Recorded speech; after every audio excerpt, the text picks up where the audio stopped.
Hello students, पिछले lecture में हम पढ़ चुके हैं कि रासायनिक समीकरण पर आधारित गणनाएं किस प्रकार से करते हैं और किस किस संदर्भ में कर सकते हैं।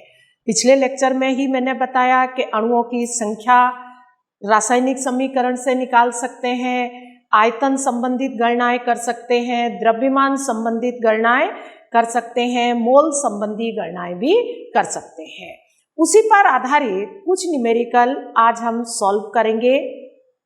मैंने यहाँ बोर्ड पर दो न्यूमेरिकल लिखे हैं, अलग अलग लिखे हुए हैं। एक लेफ्ट हैंड साइड में है, दूसरा राइट हैंड साइड में है। पहले हम इस न्यूमेरिकल को सॉल्व करते हैं। एसटीपी पर 5.6 लीटर कार्बन डाइऑक्साइड गैस प्राप्त करने के लिए कितने ग्राम NaHCO3 की आवश्यकता होगी, सोडियम बाइकार्बोनेट की आवश्यकता होगी। इसके लिए सबसे पहले आपको रासायनिक समीकरण लिखना आना चाहिए। सोडियम बाइकार्बोनेट को जब हम गर्म करते हैं NaHCO3 गर्म करने पर क्या देता है? Sodium carbonate Na2CO3 plus H2O plus CO2। Sodium bicarbonate को गर्म करेंगे तो सोडियम कार्बोनेट, जल और कार्बन डाइऑक्साइड गैस बनती है। हमें न्यूमेरिकल में ये देखना है कि किन किन चीजों को लिया है, उसी पर हमें फोकस करना है। 5.6 लीटर कार्बन डाइऑक्साइड गैस बनाना है और कितने ग्राम सोडियम बाइकार्बोनेट की आवश्यकता होगी। तो यहाँ पर मैंने कल ट्रिक बताई थी आपको कि सोडियम बाइकार्बोनेट जो हमें ज्ञात करना होता है उसके नीचे हम X लिखते हैं। तो हमें कितने X ग्राम सोडियम बाइकार्बोनेट की आवश्यकता होगी। कितने लीटर? 5.6 लीटर। कार्बन डाइऑक्साइड के नीचे हम लिखेंगे 5.6 लीटर। यूनिट का हमें ध्यान रखना है। यहाँ कितने ग्राम, तो ग्राम X ग्राम, और कितने लीटर बनाना है? 5.6 लीटर कार्बन डाइऑक्साइड गैस बनाना है। अब देखते हैं कि इसका मॉलिक्यूलर मास कितना है। 2 इंटू सोडियम का 23, हाइड्रोजन का 1, कार्बन का 12, ऑक्सीजन का 16 होता है, तो ये हो जाएगा 48। और इस सबको आप ऐड करेंगे तो ये 84 आता है। तो यहाँ हम लिखेंगे 2 मोल है, 2 से मल्टीप्लाई करेंगे 84। धीरे धीरे आपको ये अणु द्रव्यमान याद हो जाएंगे। जितनी ज्यादा प्रैक्टिस करेंगे उतनी जल्दी आपको मॉलिक्यूलर मास याद होंगे। फिर आपको इस तरह से लिखने की आवश्यकता नहीं पड़ेगी। जैसे ही सोडियम बाइकार्बोनेट देखा तो मॉलिक्यूलर मास कितना? 84। यहाँ हमें एसटीपी पर आयतन लेना है, किसका? कार्बन डाइऑक्साइड का। 1 मोल का एसटीपी पर आयतन होता है 22.4 लीटर। तो 1 मोल है 22.4 लीटर। अब हम क्या करेंगे? इसके अपॉन ये, मतलब इसका अनुपात इन दोनों के अनुपात के बराबर होता है। 2 into 84 upon X equal 22.4 upon 5.6। Point से पॉइंट कैंसिल हो जाएगा और ये इससे 4 टाइम्स कैंसिल होगा। कितने? 4 टाइम। ये 4 टाइम कैंसिल हुआ। इसको आप 4 से इसको कैंसिल कर सकते हैं। कितना आया? 21। और 21 से इसको मल्टीप्लाई किया तो कितना आ जाएगा? 42। तो X इक्वल कितना आएगा? 42 ग्राम। कितने ग्राम? 42 ग्राम सोडियम बाइकार्बोनेट की आवश्यकता होगी। कितना बनाने के लिए?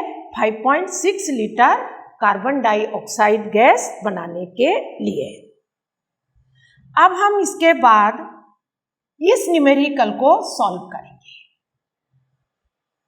17 ग्राम सिल्वर नाइट्रेट को गर्म करने पर कितने ग्राम अवशेष शेष बचेगा? रेसिड्यू।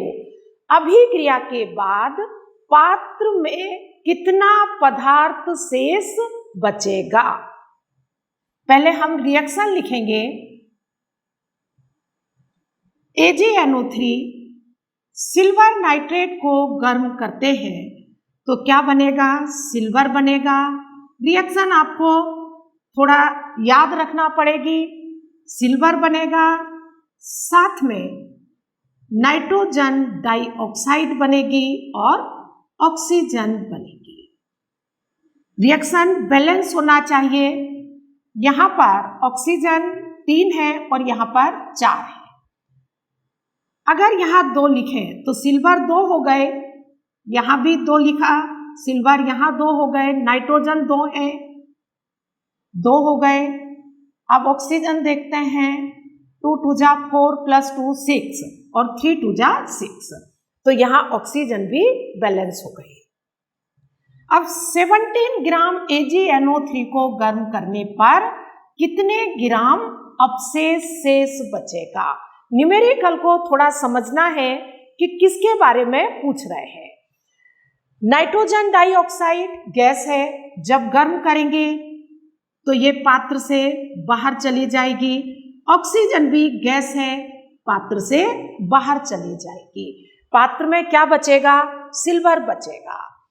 तो यहाँ पूछने का मतलब यह है कि 17 ग्राम सिल्वर नाइट्रेट को गर्म करने पर कितने ग्राम सिल्वर प्राप्त होगा? पहले हम यहाँ लिखें 17 ग्राम और कितने ग्राम मिलेगा? x ग्राम मिलेगा। कितने ग्राम? x ग्राम। अब देखते हैं कि यहाँ कितने सिल्वर नाइट्रेट को गर्म करने पर कितना सिल्वर प्राप्त होता है। 2 सिल्वर का होता है 108, नाइट्रोजन का 14, ऑक्सीजन का 16 × 3 48, और इसको यदि आप जोड़ते हैं तो ये 170 आता है। 2 × 170। इनको हमें मल्टीप्लाई करके नहीं लिखना है, क्योंकि जब भी न्यूमेरिकल सॉल्व करेंगे तो जब छोटे नंबर रहते हैं तो वो आसानी से हल हो जाते हैं। सिल्वर देखते हैं, सिल्वर कितना है? 2 × 108, और इसके अपॉन ये बराबर होगा इसके अपॉन ये, तो 2 × 170 अपॉन 17, 2 × 108 अपॉन x।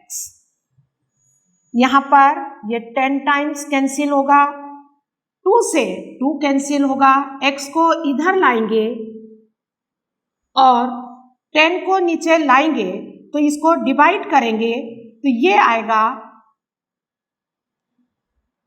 10.8 ग्राम। मतलब कितना अवशेष शेष बचेगा? 10.8 ग्राम। तो इस तरह से हमें न्यूमेरिकल सॉल्व करना है। अब हम कुछ और न्यूमेरिकल सॉल्व करते हैं। 10 ग्राम कैल्शियम कार्बोनेट को गर्म करने पर कितना द्रव्यमान कम होगा? न्यूमेरिकल को पहले समझना है कि पूछ क्या रहे हैं, कितना द्रव्यमान कम होगा। सबसे पहले रिएक्शन लिखेंगे आप। कैल्शियम कार्बोनेट को गर्म करते हैं तो कैल्शियम ऑक्साइड और कैल्शियम ऑक्साइड और कार्बन डाइऑक्साइड गैस प्राप्त होती है। अब द्रव्यमान किसका कम होगा? जो गैसीय पदार्थ है वो पात्र से बाहर निकल जाएंगे। कार्बन डाइऑक्साइड गैस बाहर निकल जाएगी। तो 10 ग्राम कैल्शियम कार्बोनेट को जब गर्म करेंगे तो जितनी कार्बन डाइऑक्साइड गैस बनेगी उतना द्रव्यमान कम हो जाएगा। यहां 10 ग्राम कैल्शियम कार्बोनेट को गर्म किया और क्या मान लिया कि x ग्राम द्रव्यमान कम होता है। यहां देखते हैं कि यहां पर कैल्शियम कार्बोनेट का अणु द्रव्यमान कितना है। 40 प्लस 12 और 48, ऑक्सीजन का 16 इंटू 3, ये आएगा 100 ग्राम। कितना आएगा? 100 ग्राम। यहां कार्बन डाइऑक्साइड का 12 प्लस 32, 16 इंटू 2 32, कितना आया? 44 ग्राम। धीरे धीरे आपको ये सब याद हो जाएंगे। कैल्शियम कार्बोनेट जैसे ही आएगा आप 100 ग्राम लिखेंगे, कार्बन डाइऑक्साइड 44 ग्राम लिखेंगे। अब इसका अनुपात इसके अनुपात के बराबर होगा। 100/10, 44/x, ये कैंसिल हो गया। x यहां आएगा, इसको 10 से डिवाइड करोगे 4.4 ग्राम, मतलब 4.4 ग्राम कार्बन डाइऑक्साइड बनेगी। कितने ग्राम कैल्शियम कार्बोनेट को गर्म करने पर? 10 ग्राम कैल्शियम कार्बोनेट को गर्म करने पर जो पात्र से बाहर निकल जाएगी और उतना ही द्रव्यमान कम हो जाएगा। तो आंसर होगा 4.4 ग्राम। यहाँ कुछ बातें आपको याद रखना है। अगर ये क्वेश्चन सोडियम कार्बोनेट के लिए आता कि सोडियम कार्बोनेट को गर्म करने पर कितना द्रव्यमान कम होगा, तो आप इसी रिएक्शन से तुलना करते, सोडियम ऑक्साइड बनाते और कार्बन डाइऑक्साइड बनाते। पर अभी आपको याद रखना होगा कि सोडियम कार्बोनेट गर्म करने पर अपघटित नहीं होता। सोडियम कार्बोनेट को गर्म किया जाए तो कोई अभिक्रिया नहीं होगी, क्योंकि वो अपघटित नहीं होगा। और जब ऑब्जेक्टिव में इस तरह के क्वेश्चन आते हैं तो एक आंसर 0 भी होता है, तो सही आंसर 0 ही आएगा। वैसे आप जब अकार्बनिक इनऑर्गेनिक केमिस्ट्री पढ़ेंगे तो इस तरह के कॉन्सेप्ट आपके क्लियर होंगे। जब भी कार्बोनेट पढ़ेंगे तो आपको उस समय समझ में आएगा कि सोडियम कार्बोनेट का अपघटन नहीं होता। 60 ग्राम सोडियम हाइड्रोक्साइड को उदासीन करने के लिए सल्फ्यूरिक अम्ल के द्रव्यमान की गणना कीजिए। जब अम्ल और क्षार क्रिया करते हैं तो उदासीनीकरण की क्रिया होती है और लवण और पानी बनता है। तो यहाँ पर सोडियम हाइड्रोक्साइड सल्फ्यूरिक अम्ल H2SO4 से क्रिया कर क्या बनाएगा? Sodium sulphate Na2SO4 plus H2O। Reaction को बैलेंस करेंगे। यहाँ सोडियम कितने हैं? 2 हैं, हमने यहाँ 2 लिखा, सोडियम 2 हो गए। सल्फर यहाँ 1 है, यहाँ भी 1 है। यहाँ ऑक्सीजन 2 और 4 6 है, यहाँ कितने हैं? 4 और 1 5 है। तो यहाँ 2 लिखेंगे तो ऑक्सीजन 6 हो जाएंगे, हाइड्रोजन 2 और 2 4, यहाँ भी 4 हो गए। तो रिएक्शन बैलेंस हो गई। अब ये देखना है कि 60 ग्राम NaOH को उदासीन करने के लिए कितने ग्राम सल्फ्यूरिक अम्ल की आवश्यकता है। तो हम इधर नहीं देखेंगे, बस इन दोनों को फोकस करेंगे। 60 ग्राम NaOH को उदासीन करने के लिए x ग्राम सल्फ्यूरिक अम्ल की जरूरत है। इसका molecular mass 2, sodium 23, oxygen 16, hydrogen 1, ये 40 आएगा। 2 × 40 सल्फ्यूरिक एसिड का निकालेंगे 1 into 2 32 प्लस 16 into 4 64 और ये आएगा 98। इसके अपॉन ये बराबर होगा इसके अपॉन ये 2 into 40 अपॉन 60 98 अपॉन x।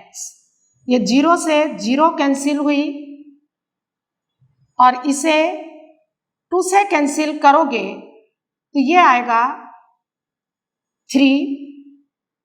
अब इसको 3 से इंटू करेंगे तो ये आएगा x। 3 से इंटू करोगे तो ये आएगा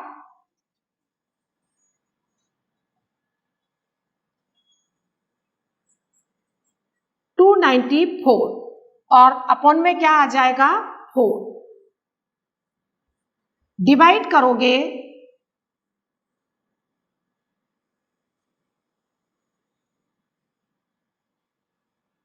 (73.5 ग्राम।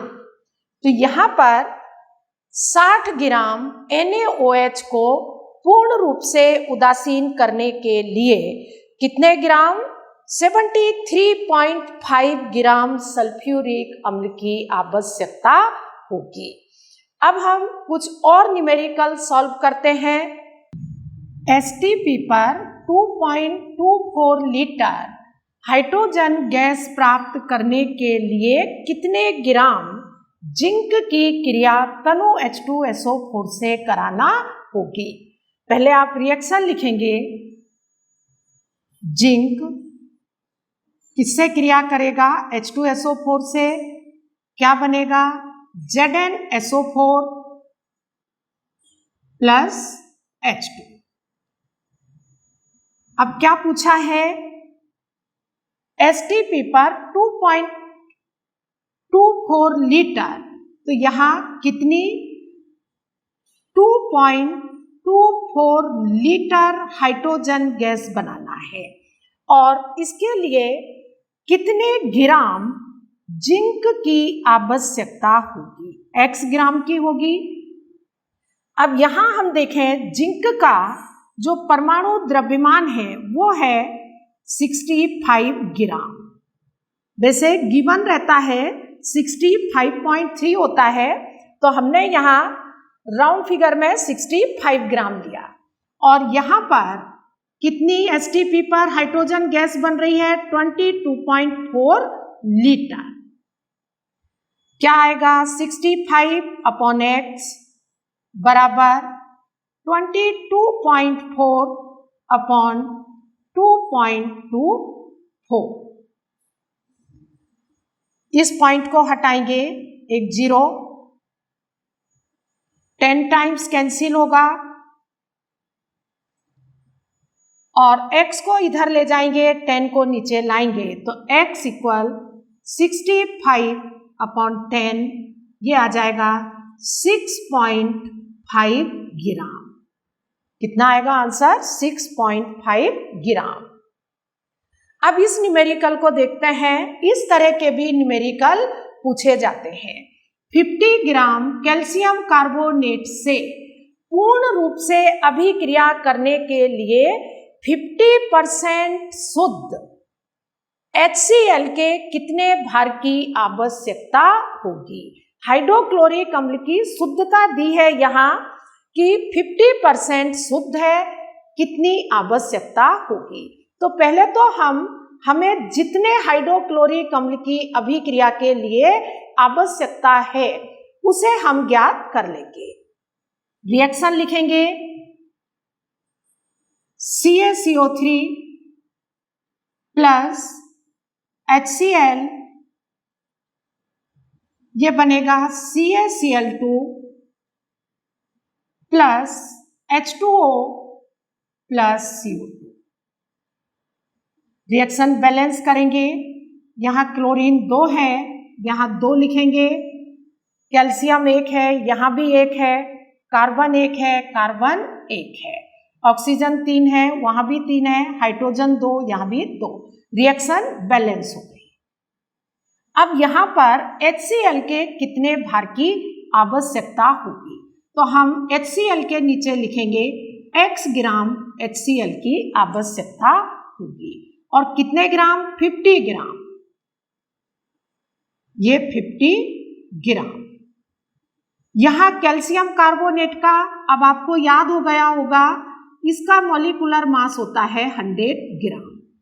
HCl का 2 इंटू 35.5 क्लोरीन का है और 1 हाइड्रोजन का है, कितना होगा? 36.5। किसकी मात्रा हमें निकालना है? हाइड्रोक्लोरिक एसिड की। क्या आएगा? 100/50, 2 इंटू 36.5 अपॉन x। ये 2 टाइम्स कैंसिल होगा, 2 से 2 कैंसिल होगा, x कितना आएगा? 36.5 ग्राम। हमें कितना? 36.5 ग्राम हाइड्रोक्लोरिक एसिड शुद्ध रूप में चाहिए, लेकिन यहां पर प्योरिटी कितनी है? 50% है। कितनी है? 50%। तो जब हम 50 ग्राम का उपयोग करेंगे तो हमें 100 लेना पड़ेगा। तो यहां हम लिखेंगे कि 50 ग्राम 50 ग्राम शुद्ध हाइड्रोक्लोरिक अम्ल के लिए कितनी आवश्यकता होगी? 100 ग्राम की। कितने की? 100 ग्राम की। और हमें कितना चाहिए? 36.5। तो 36.5 ग्राम शुद्ध HCl के लिए कितनी? x ग्राम की। कितने ग्राम की? x ग्राम की। अब क्या करेंगे? यहाँ 50 अपॉन 36.5 कितना आएगा? 100 अपॉन x।